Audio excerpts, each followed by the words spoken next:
अस्सलाम वालेकुम student differential equation में आज हम first order linear differential equation को डिस्कस करेंगे। इससे पहले हम first order non exact differential equation को डिस्कस कर चुके हैं। लीनियर डिफरेंशियल इक्वेशन में हम सबसे पहले जनरल मेथड को डिस्कस करेंगे, उसके बाद हम कुछ एग्जांपल लेंगे लीनियर डिफरेंशियल इक्वेशन की और उनको सॉल्व करेंगे।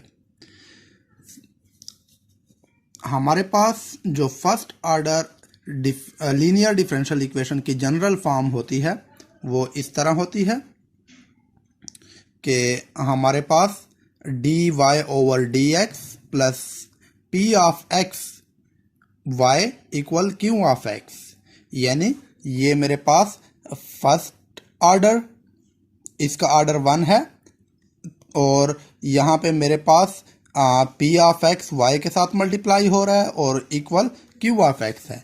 यहाँ पे ये जो फंक्शन p एंड q है ये फंक्शन ऑफ x होंगे।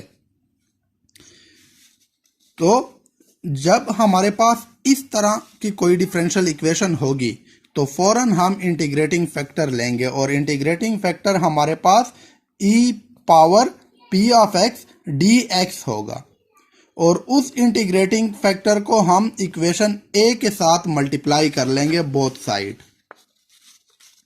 इस तरह के हमारे पास ये इंटीग्रेटिंग फैक्टर मल्टीप्लाई हुआ लेफ्ट हैंड साइड पे भी और राइट हैंड साइड पे भी। उसके बाद हमारे पास ये जो लेफ्ट हैंड साइड है ये हमारे पास d over D x of y into integrating factor हो जाएगा। जो भी हमारे पास इंटीग्रेटिंग फैक्टर होगा उसके साथ हम y मल्टीप्लाई करें तो हम फिर इसको डिफरेंशिएट करें तो वापस हमारे पास यही चीज आएगी। तो ये हमारे पास इस फॉर्म में आ जाएगा और यहाँ पे हमारे पास सेम राइट हैंड साइड ऐसे ही आ रही है। तो हम इसको इंटीग्रेट कर लेंगे और जब इंटीग्रेट करेंगे तो d इसके साथ आएगा और dx यहाँ पे आके मल्टीप्लाई हो जाएगा। तो integral dy integrating factor equal integral integrating factor multiply q of x dx plus c। और ये हमारे पास इस तरह है जैसे हमारे पास dx होता है, मतलब कि जब हमारे पास dx होता है तो उसका डेरिवेटिव हमारे पास उसका इंटीग्रल हमारे पास x आता है। यानी अगर मैं यहाँ पे लिखूं dx तो ये ये इंटीग्रेट हो रहा है विद रिस्पेक्ट टू x, तो इसका मतलब ये है कि इसका इंटीग्रल x आएगा। यहाँ पे हमारे पास इंटीग्रेट हो रहा है with respect to y into integrating factor, तो इंटीग्रल हमारे पास y इंटू इंटीग्रेटिंग फैक्टर ही आएगा। और यहाँ पे हमारे पास वैसे का वैसे जो भी फंक्शन होगा q ऑफ x होगा, जो इंटीग्रेटिंग फैक्टर होगा उसका इंटीग्रल आएगा। और इंटीग्रेटिंग फैक्टर यहाँ हमारे पास मल्टीप्लाई हो रहा था तो यहाँ पे आके हमारे पास डिवाइड हो जाएगा, इस टर्म के साथ भी डिवाइड हो जाएगा और कांस्टेंट के साथ भी डिवाइड हो जाएगा। अब हम first order linear differential equation पर एक एग्जांपल सॉल्व करते हैं। यहाँ पे मेरे पास एग्जांपल है dy over dx plus 2x plus 1 over x y equal e power minus 2x। हमें पता है कि first order linear differential equation का हमारे पास जो जनरल फॉर्म होता है वो कुछ इस तरह होता है। तो हम इक्वेशन 1 और इक्वेशन 2 को कंपेयर कर लेंगे और p ऑफ x और q ऑफ x की वैल्यू हम फाइंड कर लेंगे। यहाँ पे जब मैंने कंपेयर किया तो p ऑफ x की वैल्यू आई 2x प्लस 1 जो कि ये वैल्यू थी ओवर x और q ऑफ x की वैल्यू आई e पावर माइनस 2x जो कि हमारे पास राइट हैंड साइड था। तो p ऑफ x को मैंने मजीद सिंप्लीफाई किया, यहाँ पे मैंने डिनोमिनेटर को 2x के नीचे लिखा और 1 के नीचे भी लिख लिया। तो यहाँ पे x और x कैंसिल हो गया और यहाँ पे मेरे पास 1 ओवर x आ गया, तो 2 प्लस 1 ओवर x, ये p ऑफ x की वैल्यू आ गई और q ऑफ x वैसे का वैसे आएगा। अब मैंने इंटीग्रेटिंग फैक्टर फाइंड करना है और मुझे पता है कि इंटीग्रेटिंग फैक्टर हमारे पास लीनियर डिफरेंशियल इक्वेशन में e power p of x dx होता है। तो यहाँ पे मैंने p ऑफ x की वैल्यू पुट कर दी और यहाँ पे मैंने इंटीग्रल 2 के साथ भी लगाया और 1/x के साथ भी लगाया, तो 2 का इंटीग्रल तो 2x हो जाएगा, जबकि 1/x का इंटीग्रल मेरे पास log x आता है। अब ये मेरे पास e की पावर में है, तो ये e पावर 2x हो जाएगा, यहाँ पे प्लस है तो ये मल्टीप्लाई हो जाएंगे, बेस यहाँ पे आ जाएगा e पावर log x।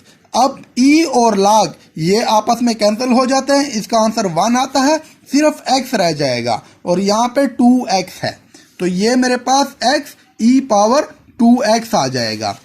ये मेरे पास इंटीग्रेटिंग फैक्टर आ गया है। अब इसी इंटीग्रेटिंग फैक्टर को मैं मल्टीप्लाई कर लूंगा इक्वेशन 1 के both side, multiplying equation 1 by x e power 2x on both side. तो यहाँ पे मेरे पास x e power 2x dy over dx plus x e power 2x 2x plus 1 over x y आ गया, और राइट हैंड साइड पे x e power 2x और यहाँ पे मेरे पास e पावर माइनस 2x था, तो ये मेरे पास e पावर 2x और e पावर माइनस 2x ये दोनों कैंसिल हो जाएंगे। तो और यहाँ पे मेरे पास d over dx y multiplying integrating factor y और इंटीग्रेटिंग फैक्टर यहाँ पे मल्टीप्लाई हो जाएंगे और यहाँ पे x आ गया है।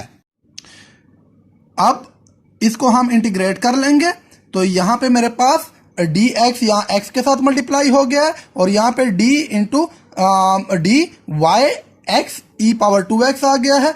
अब इसका इंटीग्रल तो है, वो तो मेरे पास ये चीज आएगी y x e power 2x और यहाँ x का इंटीग्रल मेरे पास x स्क्वायर ओवर 2 हो जाएगा प्लस कांस्टेंट। अब ये मेरे पास इंटीग्रेटिंग फैक्टर था, इसको मैं यहाँ पे डिवाइड कर दूंगा, यहाँ पे y के साथ मल्टीप्लाई हो रहा है, तो y इक्वल हो जाएगा x square over 2 x e power 2x plus c x e power 2x। यहाँ पे एक x के साथ एक x कैंसिल हो जाएगा, तो x over 2 e power 2x plus c over x e power 2x आ जाएगा। स्टूडेंट, अब हम एक और example first order linear differential equation की ले लेते हैं।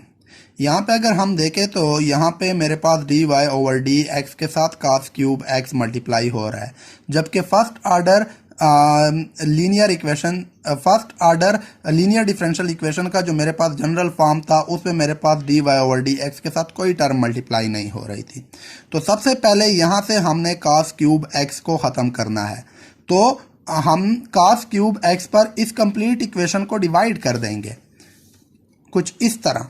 ये देखें, हर टर्म को मैंने cos क्यूब x पर डिवाइड कर दिया, तो यहाँ पे मेरे पास dy ओवर dx आ गया है, जबकि second term y cos square x y over cos square x हो गया है, और यहाँ पे मैंने साइन x के साथ एक cos x लिख लिया है और एक 1 ओवर cos स्क्वायर कर लिया है, यानी इस cos x को मैंने दो पार्ट्स पे डिवाइड कर दिया है। तो ये मेरे पास आ जाएगा dy ओवर dx, यहाँ पे सीकेंट स्क्वायर x y हो जाएगा, और यहाँ पे मेरे पास tangent x sine x over cos x का टेंजेंट x आता है, और 1 over cos square secant square आता है, तो ये मेरे पास सीकेंट स्क्वायर आ जाएगा। इसको मैं इक्वेशन 1 कह दूंगा और इसको मैं first order linear differential equation के जर्नल फॉर्म के साथ कंपेयर कर लूंगा, और वहां से मैं p ऑफ x और q ऑफ x की वैल्यू फाइंड कर लूंगा। तो यहाँ पे देखें, जब मैंने कंपेयर किया तो मेरे पास p ऑफ x और q ऑफ x की वैल्यू आ गई। p ऑफ x की वैल्यू मेरे पास सीकेंट स्क्वायर x आई, जबकि q ऑफ x की वैल्यू मेरे पास tangent x secant square x आई। ये मेरे पास p ऑफ x और q ऑफ x की वैल्यू आ गई। अब मैं इंटीग्रेटिंग फैक्टर फाइंड कर सकता हूँ। तो integrating factor first order linear differential equation का p ऑफ x dx होता, integral e power p of x dx होता है। तो p ऑफ x की वैल्यू मेरे पास सीकेंट स्क्वायर x है, और सीकेंट स्क्वायर x का इंटीग्रल टेंजेंट x होता है, तो ये मेरे पास e पावर टेंजेंट x ये इंटीग्रेटिंग फैक्टर आ गया है। यहाँ पे आप देखें तो e पावर टेंजेंट x यानी इंटीग्रेटिंग फैक्टर हर टर्म के साथ मल्टीप्लाई हो रहा है। यहाँ पे देखें, ये हमारे पास राइट हैंड साइड पे ये इस टर्म के साथ और इस टर्म के साथ भी मल्टीप्लाई हो रहा है। लेफ्ट हैंड साइड का तो कोई इशू नहीं है, वो तो इंटीग्रेटिंग फैक्टर मल्टीप्लाई y आ जाएगा।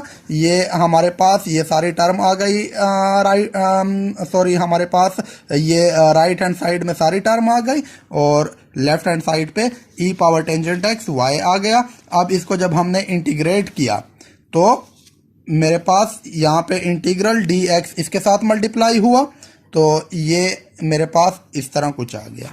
लेफ्ट हैंड साइड मैंने कहा था कि कोई इशू नहीं है, integrating factor into e power tangent x आ जाएगा, क्योंकि ये अब with respect to y e power tangent x integrate हो रहा है। तो जिस तरह हमारे पास dx का इंटीग्रल x आता है तो इसका integral y e power tangent x आएगा। और यहाँ पे मेरे पास देखें तो 3 टर्में हैं, अब इसको मैंने इंटीग्रेट करना है।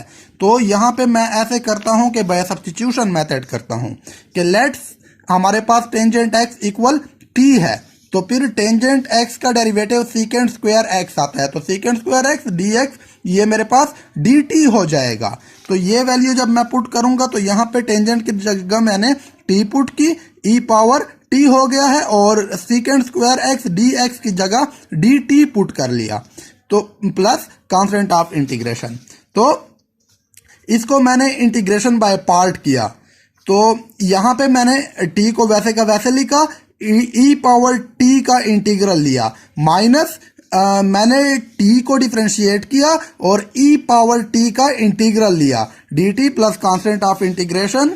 e पावर t का इंटीग्रल मेरे पास e पावर t आता है, माइनस यहाँ पे मेरे पास t का डेरिवेटिव 1 होता है विद रिस्पेक्ट टू t, और e पावर t का इंटीग्रल e पावर t ही आ गया है।